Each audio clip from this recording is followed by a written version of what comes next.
بسم اللہ الرحمن الرحیم۔ وَكَذَلِكَ بَيْعُ الرِّبَا، یہیں سے ہے نا؟ جو بات آسان رہے تو اس کو ذرا جلدی سمجھنے کی کوشش کرو، سمجھ میں آ گئی بات؟ عادت ہے کچھ لوگوں کی بات آسان کہنے کے بجائے وہ اس انداز میں کہ ہم ہی سمجھیں کوئی نہ سمجھے، سمجھ رہے ہیں؟ اسی لیے حسابیہ میں داخل ہے، نہیں 20 سال سے ہم داخل ہو جاتے ہیں۔ اس میں شاشی پڑھے نور انوار پڑھے، اس کا انداز اس کا انداز دیکھ رہے کہ نہیں دیکھ رہے ہیں؟ آپ لوگ بھی اس امتحان میں سوال کا جواب ایسے لکھ دیا کرو۔ چلو، اسی طریقے سے گفتگو اس پر چل رہی ہے کہ اصل کے اعتبار سے مشروع ہے اور وصف کے اعتبار سے غیر مشروع۔ یہ سب نظائر پیش کر رہے ہیں، سمجھ میں آ گئی بات؟ یہی سب ذہن اخاذ اسی سے ہوتا ہے، کیسے کیسے اخذ کرتے ہیں، مختلف اشباہ مختلف نظائر پیش کر رہے ہیں، جس سے آپ کے اندر جو ہے یہ صلاحیت پیدا ہوگی کہ ہم کسی پیچیدہ مسئلے کو، کسی نظری مسئلے کو، کسی نوپید مسئلے کو، اس کا حکم مسرہ نہیں ہے فقہ کی کتابوں میں، ہم کیسے اس کو اخذ کریں گے، کیسے اس کا ہم، بھائی کوئی مسئلہ پوچھے گا تو کچھ نہ کچھ بتانا ہے کہ نہیں بتانا ہے؟ تو انہی اشباہ، انہی نظائر، انہی فقہی شواہد کے اندر غور کر کے ہی نہ کہ اس سے یہ حکم اخذ ہوتا ہے، زیادہ سے زیادہ یہ کہو گے ینبغی، حکم یہ ہونا چاہیے۔ تو فرماتے ہیں اسی طریقے سے ربا کی بے، ربا بھی کیا ہے؟ قسم کی بے ہے، یعنی وہ ایک بے وہ ہے جو ربا پر مشتمل ہے، ایک بے وہ ہے جو ربا پر مشتمل نہیں ہے، ایک بے خالی عن الفضل ہے، ایک بے وہ ہے جو تفاضل کے اوپر مشتمل ہے۔ یہ اور بات ہے کہ ایک جائز ہے ایک ناجائز ہے، مگر ہے بے بہرحال وہ اس کا نام ہی ربا دے دیا گیا، مگر ہے وہ کیا ہے؟ بے۔ اسی طریقے سے ربا کی بے یعنی وہ بے جو تفاضل کے ساتھ ہو، مشروعن، یہ مشروع ہے کس اعتبار سے؟ اپنی اصل کے اعتبار سے، اور غیر مشروع بے وصفی، اور اپنے وصف کے اعتبار سے یہ مشروع نہیں ہے۔ آپ غور کریں گے بیع الربا کے اندر ہوتا کیا ہے؟ اس کے اندر بھی ایجاب ہوتا ہے، قبول ہوتا ہے، بیع کا جو محل ہے، جو مبیع ہے وہ بھی ہوتی ہے، عاقدین اہل بھی ہوتے ہیں، ساری چیزیں موجود ہوتی ہیں، مگر وہ بیع غیر مشروع ناجائز کیوں ہو گئی؟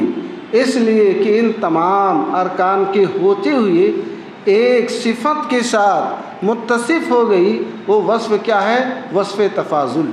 سرکار نے فرمایا کہ بیع کے 3 اوصاف ہیں، ان اوصاف ثلاثہ میں سے ایک ہی وصف مساوات ہے، الا مثلم بمثل، جب برابر ہو، جب عوضین تب تو بیع جائز ہے، اور اگر مساوات کی صفت کے ساتھ نہ ہو بلکہ ایک طرف زیادہ ہو ایک طرف کم ہو تو کیا ہے؟ ناجائز ہے۔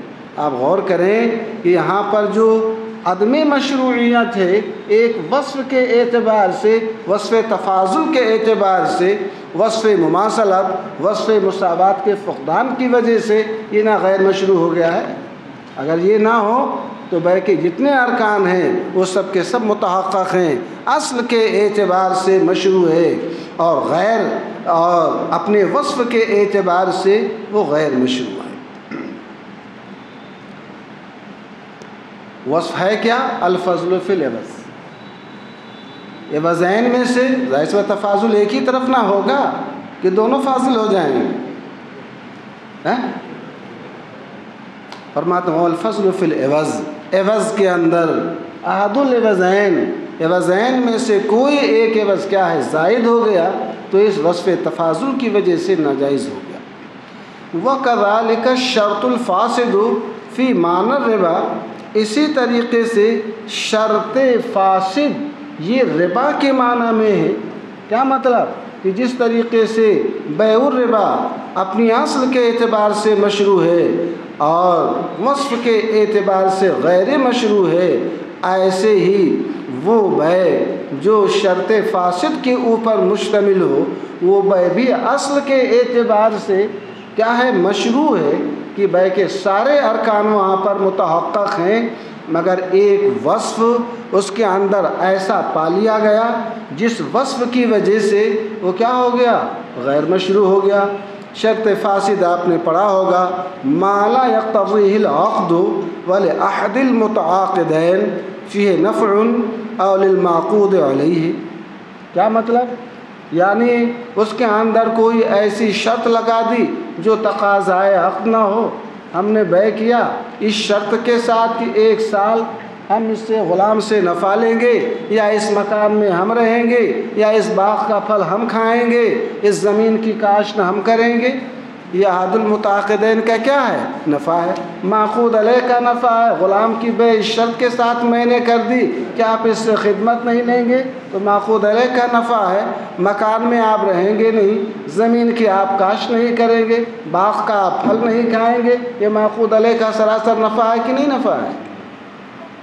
فرماتے ہیں اسی طریقے سے شرط فاسد یعنی وہ بیع جو شرط فاسد کے ساتھ متصف ہو، جس کے اندر شرط فاسد کا وصف پایا جائے، یہ بھی ربا کے معنی میں ہے کہ اصل کے اعتبار سے یہ مشروع ہے اور وصف کے اعتبار سے یہ غیر مشروع ہے۔ اصل کے اعتبار سے یہاں پر جو بیع کے جو ارکان ہیں، جو اصول ہیں، وہ ساری کی ساری چیزیں یہاں پر متحقق ہیں، صرف ایک وصف پا لیا گیا، کیا؟ عہد المتعاقدین کا نفع یا معقود علیہ کا نفع، تو اس وصف کی وجہ سے غیر مشروع ہو گیا۔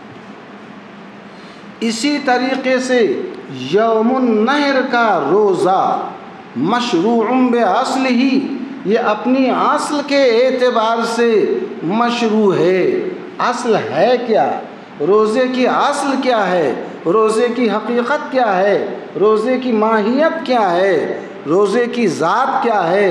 جوہر صوم کیا ہے؟ الامساک للہ تعالی عن المفطرات الثلاثہ فی النہار الشرعی۔ ظاہر سی بات ہے یوم النحر میں بھی جب کوئی انسان روزہ رکھتا ہے تو پورے نہار شرعی کے اندر اللہ ہی کے لیے امساک کرتا ہے مفطرات ثلاثہ کے ساتھ۔ روزے کی جو اصل ہے، روزے کی حقیقت، ماہیت، جوہر، ذات، ساری چیز یہاں پر متحقق ہے۔ یہ غیر مشروع کیوں ہو گیا؟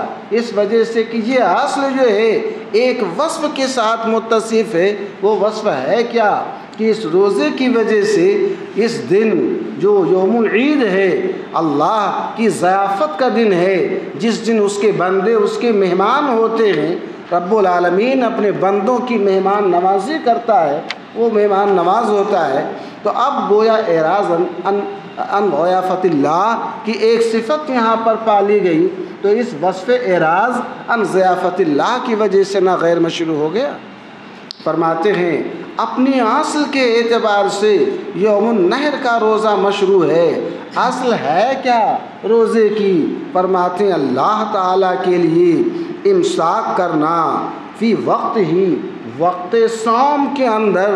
ظاہر سی بات ہے پورے وقت صوم کے اندر، پورے معیار کے اندر وہ اللہ ہی کے لیے امساک کر رہا ہے، غیر و مشروع بوصف ہی، اور اپنے وصف کے اعتبار سے یہ غیر مشروع ہے۔ وہ وصف ہے کیا؟ الاعراض عن الضیافت الموضوعہ فی هذا الوقت بالصوم۔ کیا مطلب؟ یعنی روزہ رکھ لینے کی وجہ سے اس ضیافت سے اعراض کرنا لازم آ رہا ہے، جس ضیافت کی وضع اس وقت خاص کے اندر رب العالمین کی طرف سے فرما دی گئی ہے۔ گویا اس خاص دن کو وضع ہی کر دیا گیا ہے بندوں کی ضیافت کے لیے۔ سال کے 360 دن ہیں، مگر ان 360 دنوں کے اندر یہ 3 ایام خاص کر سمجھ رہے ہیں نا، 10، 11، 12، یہ خاص 3 ایام، عید کا دن بھی آتا ہے، ایام تشریق بھی اس میں شامل ہیں، 5 دن کل ہیں۔ میں یہ عرض کرنا چاہتا ہوں کہ یہ ایام خمسہ جو ہیں یہ ایام منہیہ خاص کر دیے گئے ہیں اللہ کی ضیافت کے لیے۔ جب اللہ کی ضیافت کے لیے خاص کر دیے گئے ہیں تو اس روزے کی وجہ سے اللہ کی ضیافت خاصہ سے موضوعات سے اعراض لازم آیا کہ نہیں لازم آیا؟ فرماتے ہیں یہ بالصوم کا تعلق اعراض سے ہے۔ فرماتے ہیں وصف ہے کیا؟ روزہ رکھ لینے کی وجہ سے اس ضیافت الہیہ سے اعراض کرنا لازم آ رہا ہے، جو ضیافت الہیہ اس وقت کے اندر ان ایام خمسہ کے اندر کیا کر دی گئی ہے؟ خاص کر دی گئی ہے۔ سمجھ رہے نہیں سمجھ رہے؟ سمجھا رہے ہیں یہاں پر کہ کیسے یہ اصل ہے۔ بعض دن میں آگے اصل کے اعتبار سے مشروع ہے اور وصف کے اعتبار سے غیر مشروع ہے۔ الا یرا، کیا دیکھا نہیں جاتا کیا ان الصوم یقوم بالوقت، کہ روزہ وقت ہی کے ساتھ کیا ہوتا ہے؟ قائم ہوتا ہے۔ روزہ جب بھی رکھا جائے گا تو کس کے اندر رکھا جائے گا؟ وقت کے اندر رکھا جائے گا۔ تو اب فرماتے ہیں روزہ وقت ہی کے ساتھ خاص ہے۔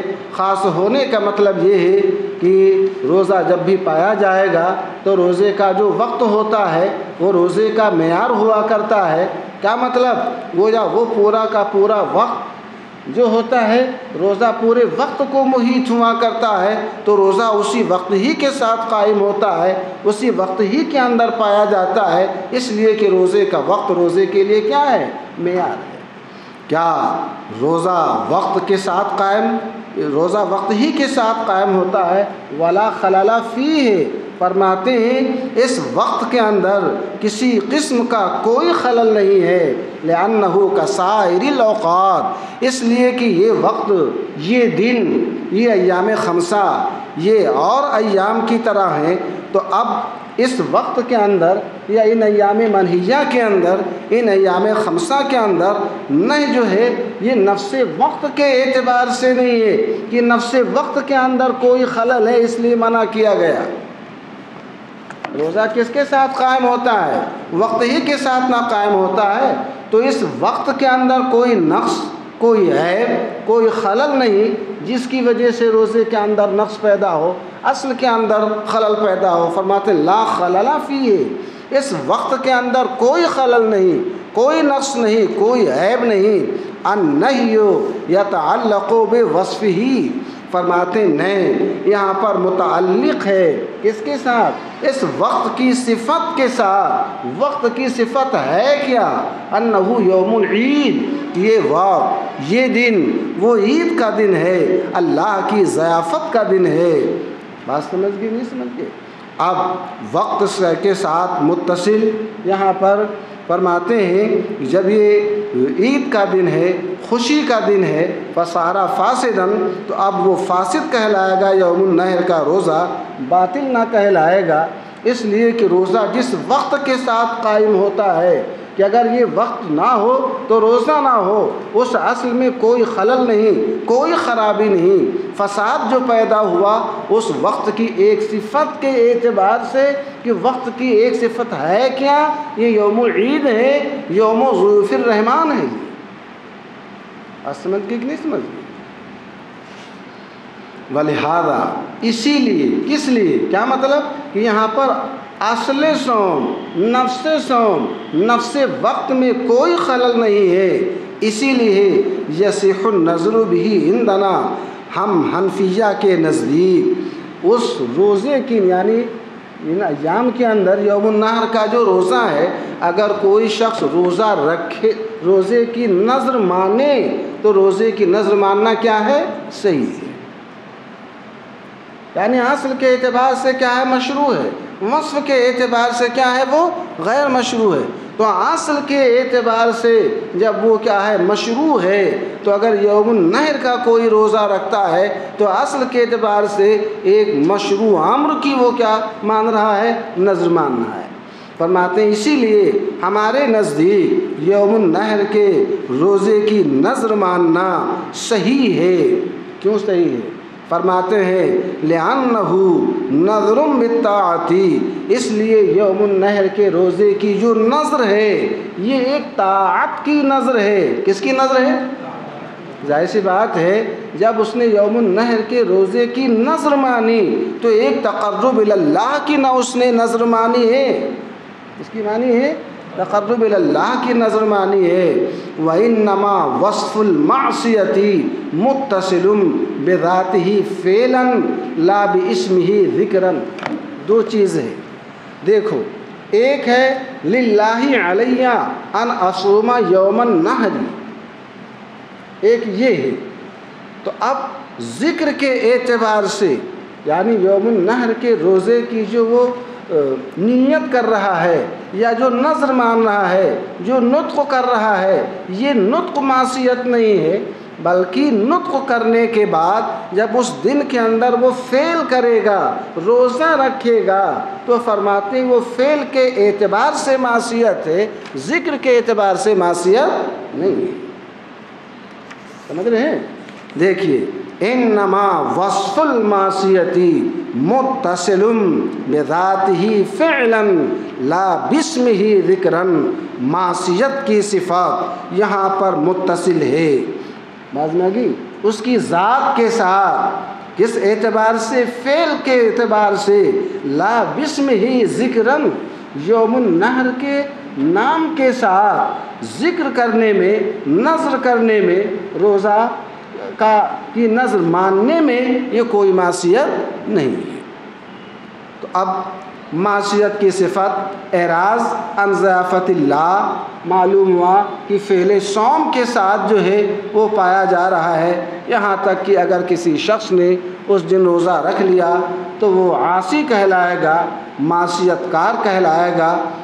اب یہاں پر اس میں صوم کا جو ذکر ہے، میں نے بتایا تھا للہ علیہ ان اصوما، یہ ذکر جو ہے معصیت نہیں ہے، یہ تو ایک تقرب اللہ کا جو ہے نطق کر رہا ہے، اس کا وہ ذکر کر رہا ہے، اس کی وہ نیت کر رہا ہے، اس کا وہ تلفظ کر رہا ہے، اس کا وہ تکلم کر رہا ہے، یہ معصیت نہیں ہے۔ محض فعل کی وجہ سے اتنا کرے فعل نہ کرے تو وہ عاصی کہلائے گا۔ آپ مجھے بتائیں، کسی نے للہ علیہ ان اصوم یوم النحر کہہ دیا مگر روزہ نہیں رکھا، کوئی فقیہ، کوئی مفتی اس کو عاصی کہے گا؟ معلوم کیا ہوا؟ معصیت کی صفت وہ یوم النحر کے روزے کے تکلم، اس کے نذر سے متصل نہیں ہے، متعلق نہیں ہے، بلکہ فعل کے ساتھ، فعل صوم کے ساتھ، ادائے صوم کے ساتھ وہ متصل ہے۔ سمجھ رہے ہیں؟ اور سنیے، وَوَقْتُ طُلُوعِ الشَّمْسِ وَدُلُوكِهَا صَحِيحٌ بِأَصْلِهِ، طلوع شمس کا جو وقت ہے، دلوک شمس کا جو وقت ہے، زوال شمس کا جو وقت ہے، غروب شمس کا جو وقت ہے، ایام ثلاثہ ہیں، نماز پڑھنے سے منع کیا گیا نا، فرماتے ہیں غور کرے، طلوع کا وقت، دلوک کا وقت، غروب کا وقت اپنی اصل کے اعتبار سے کیا ہے؟ صحیح ہے، فاسدٌ بوصفہ، اس وقت کے اندر جیسے یوم النحر کا جو روزہ ہے، وہ جو دن ہے، اس دن میں کوئی خلل، کوئی نقص، کوئی فساد نہیں ہے۔ فساد کس کے اندر ہے؟ ایک وصف کے اندر۔ بات میں آئے گی؟ فرماتے ہیں طلوع کا وقت، دلوع کا وقت یہ اپنی اصل کے اعتبار سے صحیح ہے، لِأَنَّهُ يُسَارِي سَائِرَ الْأَوْقَاتِ فِي كَوْنِهَا ظَرْفًا صَالِحًا لِلْعِبَادَةِ۔ کیا مطلب؟ یہ اوقات ثلاثہ تمام اوقات کی طرح ہیں، جیسے اور اوقات وہ ظرف ہیں عبادت کے، صالح عبادت ہیں، یہ بھی کیا ہیں؟ ظرف ہیں عبادت کے، صالح عبادت ہیں، مگر فرماتے ہیں اپنی اصل کے اعتبار سے صحیح ہے، فاسدٌ بوصفہ، اپنے وصف کے اعتبار سے فاسد ہے۔ وصف ہے کیا؟ فرماتے ہیں ان الوقت منسوب الی الشیطان، وصف ہے کیا؟ اس وقت کا وصف یہ ہے کہ وقت جو ہے وہ منسوب ہے کس کی طرف؟ شیطان کی طرف منسوب ہے، کہ جب یہ وقت آتا ہے تو اس وقت میں جو ہے تطلع قرن الشیطان، یا جو بھی حدیث کے الفاظ ہیں اس میں فرمایا نبی پاک صلی اللہ علیہ وسلم نے کہ لا يتحرى احدكم فيصلي عند طلوع الشمس ولا عند غروبها، اور ایک میں اذا طلع حاجب الشمس فدعوا الصلاة حتى يبرز واذا غاب حاجب الشمس فدعوا الصلاة حتى تغيب. اس میں ہے فإنها تطلع بين قرني الشيطان. ایک میں ہے ان الشمس تطلع ومعها قرن الشيطان فإذا ارتفعت فارقها ثم إذا استوت قارنها فإذا زالت فارقها فإذا دنت للغروب قارنها فإذا غربت فارقها. بات سمجھ رہے کہ نہیں سمجھ رہے؟ آپ غور کریں، یہ وقت دیکھیں، ایام یہ اوقات ثلاثہ طلوع غروب، ان وقت میں ان اوقات میں کوئی خلل نہیں ہے. فرماتے ہیں اپنے اصل کے اعتبار سے صحیح ہے، اپنے وصف کے اعتبار سے فاسد ہے. وہ وصف یہ ہے کہ یہ وقت جو ہے شیطان کی طرف منسوب کہلاتا ہے. اے ہذا وقت للشیطان یا وقت لمقارنت قرنی الشیطان. بات لگی؟ گویا یہ وقت ایسا ہے جس وقت کے اندر وہ قرنی الشیطان کی مقارنت پائی جاتی ہے. یہ وقت مقارن ہوتا ہے ایک وصف کے ساتھ. وصف ہے کیا؟ مقارنت قرن الشیطان. کما جاءت بہ السنہ، جیسا کہ اس سلسلے میں حدیثیں وارد ہیں. آپ سمجھ گئے کہ نہیں سمجھ گئے؟ الا ان اصل الصلاۃ، ایک فرق بیان کرنا چاہتے ہیں کہ جب وہ یوم النحر کا روزہ اور یہ اوقات ثلاثہ جب یہ ایک ہی طرح ہیں تو آپ وہاں کہتے ہیں کہ روزہ کیا ہو جائے گا؟ فاسد ہو جائے گا. بات نہیں، وقت کیا ہے؟ فاسد ہے. اور یہاں آپ کہتے ہیں کہ نماز اگر کوئی پڑھتا ہے تو نماز فاسد نہیں بلکہ نماز کیا کہلاتی؟ ناقص کہلاتی ہے. یہی نہ کہتے ہیں نماز کامل نہیں، کیا کہلاتی ہے؟ ناقص کہلاتی. ایسا کیوں ہے؟ تو اس کا یہ جواب دیتے ہیں دونوں کے اندر فرق ہے. وہ فرق آپ کو معلوم ہے. وہ وقت جو یوم النحر کا جو وقت ہے، یوم النحر کا کہ روزے کا جو یوم ہے، جو وقت ہے، وہ وقت ظرف نہیں بلکہ کیا ہے؟ معیار ہے. وہ پورے کو کیا ہوتا ہے؟ محیط ہوتا ہے. اور یہاں پر آپ جو دیکھتے ہیں یہ وقت جو ہے یہ معیار نہیں بلکہ کیا ہے؟ یہ ظرف ہے. تو اس اعتبار سے ظرف جو ہوتا ہے محیط نہیں ہوتا ہے، اس کی حقیقت اس کے ساتھ قائم نہیں ہوتی ہے. میں نے بتایا تھا روزے کی حقیقت ہی وہ حقیقت کے اندر وقت کیا ہے؟ وہ داخل ہے. سمجھ گئے نہیں سمجھ گئے؟ اور یہاں پر جو ہے ایسا نہیں ہے. فرماتے الا ان اصل الصلاۃ لا یوجد بالوقت. وہاں کیا تھا؟ ان الصوم یقوم بالوقت اے یوجد فی الوقت.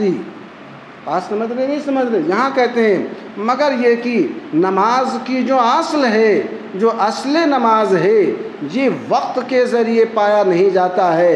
لأنه ظرفها لا معیارها، اس لیے کہ نماز کا جو وقت ہے وہ نماز کا کیا ہے؟ ظرف ہے، نماز کا معیار نہیں. وهو سببها، اس حال میں کہ نماز کا جو وقت ہے وہ نماز کا سبب ہے. فصارت الصلاۃ فیہ ناقصۃ، لہذا ان ایام اوقات ثلاثہ کے اندر جو نماز ادا کی جائے گی وہ نماز ناقص کہلائے گی، فاسد نہیں کہلائے گی. وہ یا یوم النحر کے روزے اور اوقات مکروہہ میں جو نمازیں پڑھی جاتی ہیں ان میں ایک فرق یہ ہے کہ ان اوقات کے اندر جو نماز پڑھتے ہیں وہ نماز وقت کے ذریعے پائی نہیں جاتی، اس لیے کہ نماز کا جو وقت ہے وہ نماز کا ظرف ہے. والظرف لا تاثیر له فی ایجاد المظروف، اور مظروف یعنی نماز، عبادت، قربت کی ایجاد کے اندر ظرف کا کوئی اثر نہیں، برخلاف معیار کے کہ جب وہ معیار ہے، جب وہ پورے کو محیط ہے تو جب وہ رہے گا تب یہ رہے گا، یہ نہ رہے تو وہ نہ رہے. تو ظرف کی کوئی تاثیر نہیں مظروف کی ایجاد میں. بل الصلاۃ توجد بافعال معلومہ، نماز یہ پایا جاتا ہے جس کی نماز کی جو حقیقت ہے وہ ماہیت ہے، وہ کیا ہے؟ قیام، قرات، رکوع، سجود، قید اخیرہ. یہ افعال معلومہ ہی نہ اس کے ارکان ہیں، یہی نہ اس کے جواہر ہیں، یہی نہ اس کے اجزاء حقیقیہ ہیں، یہی نہ اس کے اجزاء متاصلہ ہیں. اس کی حقیقت کا تحقق جو ہوتا ہے، نماز کی ماہیت جو متحقق ہوتی ہے وہ انہی سے نہ ہوتی ہے. سمجھا آپ نے کہ وہ فرماتے ہیں برخلاف نماز کے کہ نماز پائی جاتی ہے افعال معلومہ کے ذریعے، اس حال میں کہ وقت جو ہوتا ہے وہ ان افعال معلومہ کے مقارن ہوا کرتا ہے۔ تو اب یہاں پر فساد وقت یہ فساد نماز کے اندر مؤثر نہیں، برخلاف روزے کے کہ روزہ وقت ہی سے پایا جاتا ہے، کہ روزے کا وقت روزے کا معیار ہے۔ بات سمجھ میں آ گئی؟ تو اب یہ گویا جب معیار ہے تو اسی کے ساتھ ساتھ رہے گا، اسی سے مقارن رہے گا، اس سے منفک ہو کر کے یہ ہرگز نہ پایا جائے گا۔ اسی کو انہوں نے فہم، مگر یہ کہ نماز کی اصل وقت سے نہیں پائی جاتی، افعال معلومہ سے پائی جاتی ہے، اس لیے کہ نماز کا وقت نماز کا ظرف معیار نہیں، اس حال میں کہ وقت نماز کا سبب ہے۔ فصارت الصلاۃ فی ناقصۃ، تو نماز اس وقت کے اندر ناقص ہوگی نہ کہ فاسد۔